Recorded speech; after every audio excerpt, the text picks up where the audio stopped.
Hey everybody, State Representative Ken Clark here with another weekly update. So I ran into this very interesting group last week. Was it last week or the week before? So and this group, the Western Rivers Action Network, was a great example of how folks in different kind of areas of policy are working together. And this kind of good news story, which you don't get much from around here. So I want to start by introducing Ty Suppley, who's going to introduce to you all the people in the network. So go ahead. Yeah, thank you.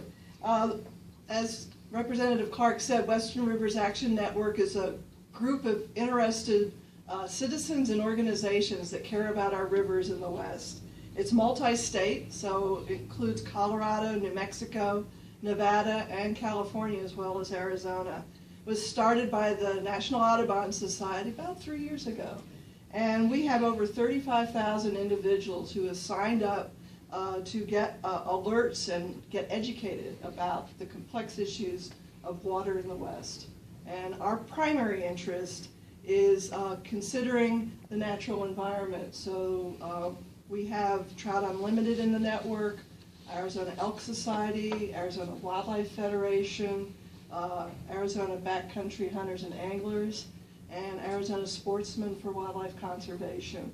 And we all like to get outdoors and hunt and fish, look at birds, and if there isn't water in our streams and rivers, we aren't going to have those fish to catch. So what I found very interesting about this is that for many years, in my experience, you couldn't get hunters and anglers and environmentalists or conservationists kind of in the same room. But y'all have done that. So Gary, you wouldn't consider yourself a strict environmentalist. How would you describe yourself? I would consider myself a person interested in the environment and certainly a conservationist. My organization, which is Arizona Sportsmen, represents 24 outdoor groups of hunters and anglers here in the state. We've got some 24,000 members focused in those areas, but we, like everybody else here, is concerned with habitat conservation, wildlife conservation, and obviously the foundation of that is our water system. And DJ, you speak to hunters all the time, I assume. All the time. Do they have certain perceptions about people in the conservation world, or how does that come together for you? It's a little bit touchy in the past and the history of that, but a lot of interested hunters have come to the realization that we can't, as a single group, do this by ourselves anymore.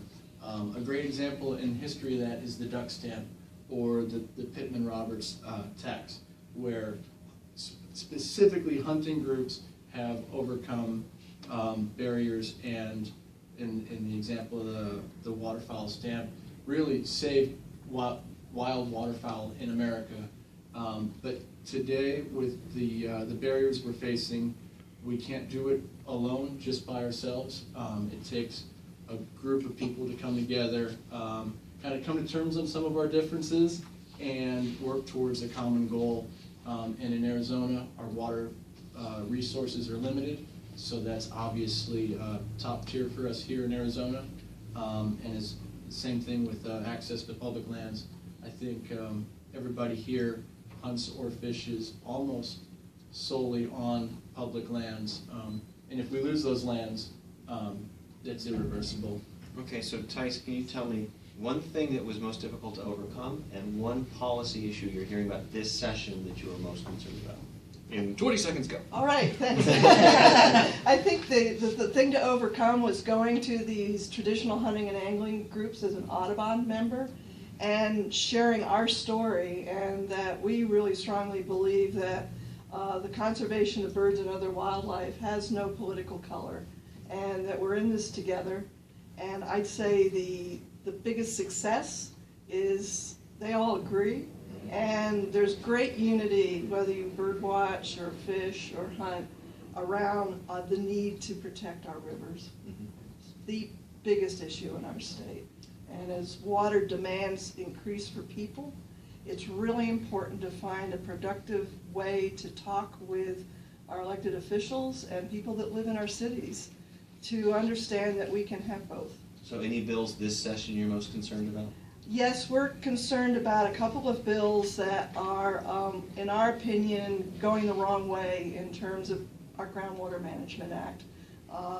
allowing cities and counties to opt out. It's like 1,400 or something? Yes, Is that right? 1,400 and 1,238. 1230, 1268. 1268, Yeah. sorry about that. No, yes. I don't Yeah. memorize them. Yeah. And so those are the two we're most concerned about this session. And we feel that Yuma County and Cochise County showed leadership a number of years ago, opting into an adequate water supply requirement for subdivision.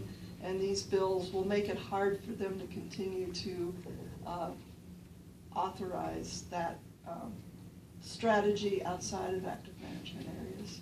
Without Good. getting too wonky. Good. Jim, you want to add anything? Because you're just sitting there looking pretty. I want to make sure. you're- Well, thanks for that, and I'll tell my wife that you suggested that. I would say that Gary and I and Tice have been with the Audubon for about 3 or 4 years, meeting with elected officials like yourself, and we've all sat around the table. We're not always agreeing on everything, but one thing we do agree upon, though, is the water issue. Within our Trout Unlimited group, we focus on water conservation. We sound like a fishing club, it's really water conservation, and what we're doing is focusing on the restoration here in Arizona. The Arizona Apache trout, which is a state fish, and the Gila trout, which is only found in Arizona and New Mexico. So for us, it's, if fish can't live in the water, we can't drink it, and they can't live in it, which means the wildlife that we all support won't be able to survive either. And it's an economic driver. So, folks, this is how things work if you let them work, and we'd love to see more of this around the legislature. What website should they go to for Western Rivers? Tice? Yeah, www.audubon.arizona.com. Is it a good place to get started? Yep, that's a Okay. good place to get started. Everybody, thank you very much, and we'll see you next week. Have a great week.